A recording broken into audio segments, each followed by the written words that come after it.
Since the 18th, my dear Josephine, I expected you, and I thought you had arrived at Milan. Scarcely was the battle at Borghetto over when I ran to seek you there. I did not find you. Some days later, a letter informed me that you had not left, but no letters came from you. My soul was crushed with grief. I believed myself forsaken of all that interests me on earth. I never felt in a weak manner. Drowned in grief, I wrote perhaps a little too strongly. If my letters have given you pain, I shall be inconsolable for life. The Ticino having overflowed, I went to Tortona to wait for you. Each day I waited in vain. 4 hours ago I was still there. A letter arrives which informs me simply that you are not coming. A moment later, and I would not attempt to describe my profound disquietude on learning that you are ill, that there are 3 physicians with you, that you are in danger, and so cannot write. Since then, I have been in a state quite indescribable. It needs to have my heart to love you as I love you. I did not believe it possible to suffer such miseries, torments so frightful. Thought that grief had bounds and limits, but this in my soul is boundless. A burning fever still courses through my veins, and despair is in my heart.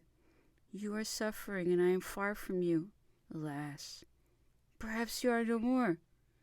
Life is indeed contemptible, but my somber reason compels the fear that I shall not find you again after death, and I cannot accustom myself to the idea of never seeing you again.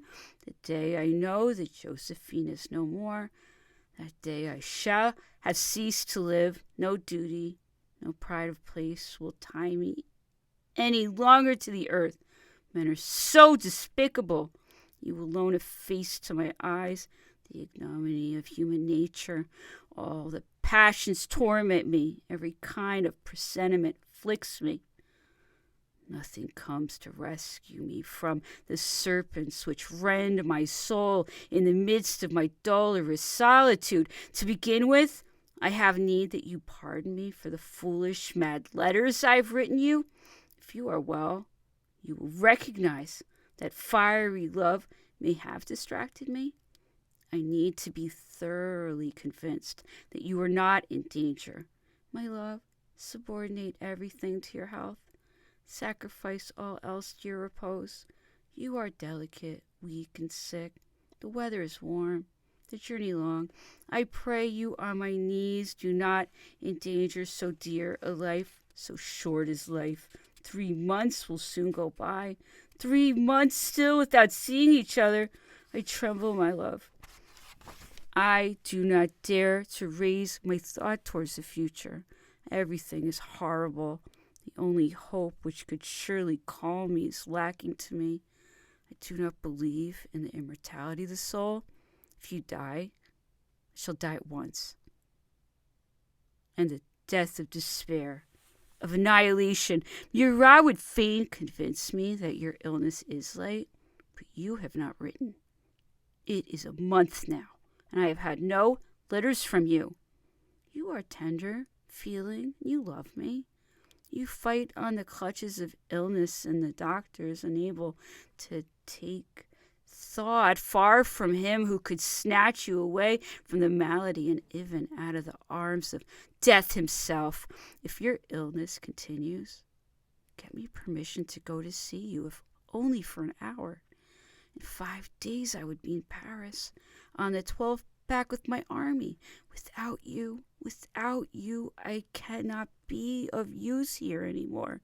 Love, glory, who will serve the fatherland? Who will? My soul is suffocating in this exile, and when my sweet love suffers, is ill, cannot truly calculate the chance of victory. I don't know what to say, what to do. Only I would like to go post to Paris. But honor, as you understand, holds me here, in spite of my heart. For pity's sake, Have someone write me, letting me know the nature of your illness is what is to fear. Our lot is indeed a terrible one. Scarcely married, scarcely united, and already separated. My tears drown your picture. It's the only thing that never leaves me. My brother does not write me. Without doubt, he fears to inform me of that which he knows would rend me irretrievably. Adieu, my love. How hard life is, and what horrible evils one must suffer. A million kisses for you. Believe that no love equals mine, which will last all my life. Think of me. Write to me twice a day. Rescue me quickly from the agony which consumes me. Come quickly, but be careful of your health.